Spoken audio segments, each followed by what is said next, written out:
you have the likes of Colt Keith continuing to thrive. Colt Keith is currently in the best stretch of his career.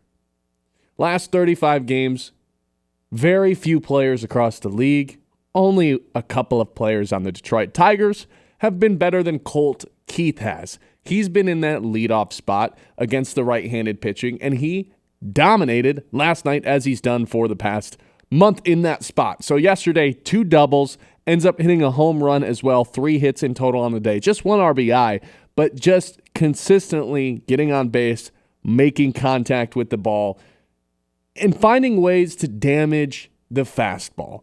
He has crushed the fastball this season, specifically the past 45 days or so, to the point where I think I'm willing to raise my hand up and say I might have been wrong about something. Now, I never sat here and told you I don't like that they paid Colt Keith, but what I've said for the past year and a half was I don't understand why they paid Colt Keith.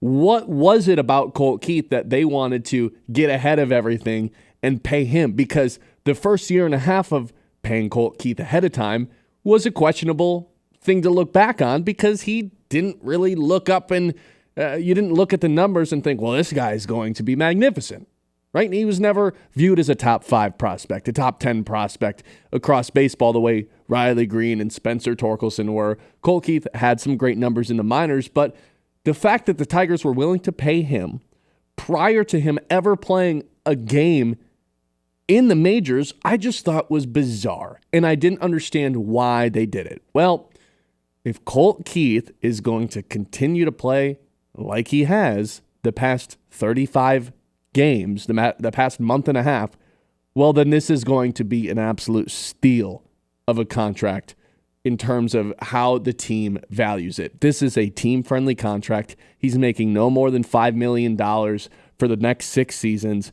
After that, he's got a club option for 3 consecutive seasons. But the only time, like the max he's making, even with that, if the Tigers want to keep him, is about $13 million. Colt Keith, if he can continue to perform like this, Kyle, I believe is a key forward and a avenue forward for this Detroit Tigers team in a way that allows them to keep the likes of both Riley Green and Tarek Skubal. If they weren't to have paid Colt Keith, and all of a sudden you've got another name on the books to worry about paying in the long term, I just don't know what is and what isn't feasible in terms of who you can keep. Well, whether we like it or not, Colt Keith is a part of the long-term future of this team based on how they constructed his contract. They want him here long-term. And did that look real weird after a month into the season when they basically told him, hey, pal, you are not playing second base anymore? Every single day, Gleyber Torres is going to be there. And that was the right decision because Gleyber Torres is playing in an all-star game right now. So the fact that they had this guy under contract for this long and he already had to switch positions due to another guy, it didn't look good at the beginning. But now that Colt Keith is heating up at the plate and has a little bit of position versatility to him as well, playing a little third, playing a little first, mixing in some second base too, which I think is his natural position. I think the way that he's playing is a key and an avenue forward for this Detroit Tigers team to bridge the guys that are here now and the guys that are going to be there later.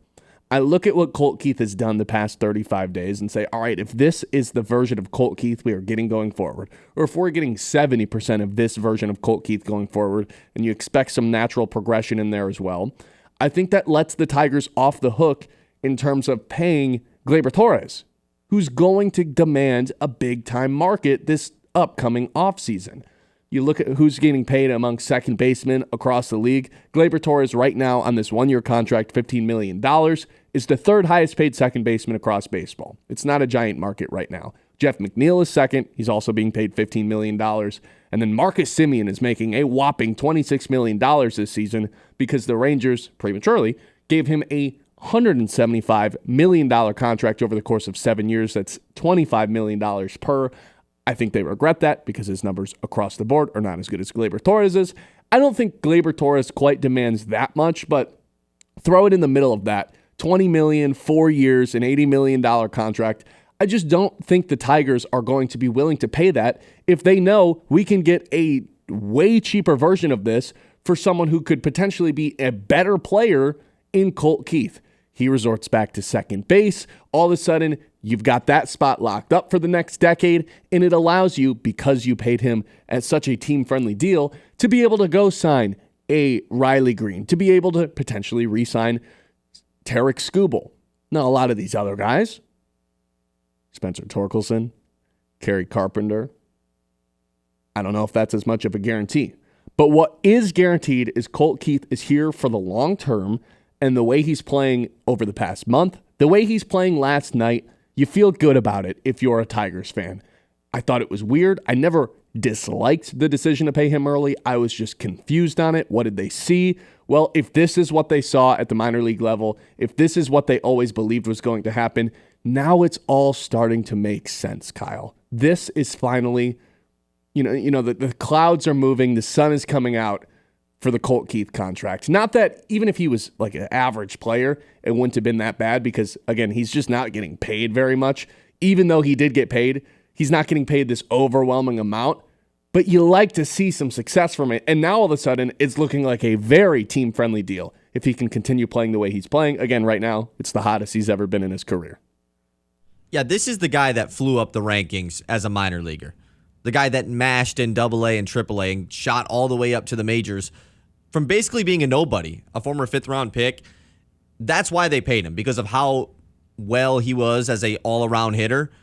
But it just goes to show the character that he has as well. Like, I know we've talked about the versatility of not just him, but this Tigers team as a whole, like how everyone is willing to do whatever to win.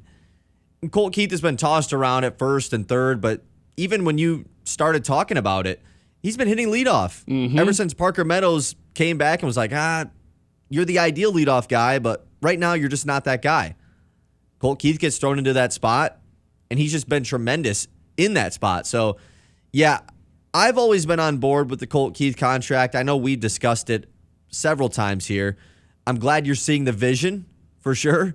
But yeah, it's awesome to see, especially with how good Gleyber has been, kind of that counter with Colt Keith picking things up and being just as good as Gleyber has been, ever since that rough start to the season for Colt. Because we've kind of lightly brought this up, not really as a true topic, but just something to monitor is, are they going to pay Gleyber Torres whatever his market value is?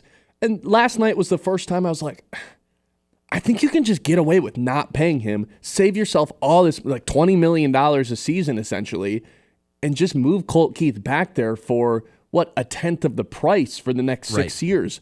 And then that gives you the money to go be able to retain Riley Green, retain Tarek Skubal. There are some other guys that are still in question. Who is a part of the long-term core of this team? Because right now the Tigers, best team in baseball. No surprise there. But they also have the number one farm system in baseball. And I think what Scott Harris has made clear is they're willing to move players at the deadline. But these three guys that we've talked about time and time again, Kevin McGonigal, Max Clark, Jose Briseño, these guys are the future of this Tigers team. And you look at what positions they play, whose spots they could potentially be playing. You stack up when guys are going to have to be paid based on arbitration. All of a sudden, I'm looking at the core, the long-term core of this team. Because let's just face it, they're the best team in baseball. I can sit here and tell you about it every single day from this point going forward. We can talk about who did great the night before. But at some point, I want to start thinking about the long-term success of this franchise. Because right now, this is one of the healthiest organizations in all of sports. It really is. The best team with the best farm system. Like, I know there's not a farm system in the NFL or college or the NBA or anything like that. But it's like having a young core also being the best team. Exactly. It's like having the best team and having all your draft picks too, the way like Oklahoma City has. Yeah. Or if the Lions wound up having all these first-round picks still.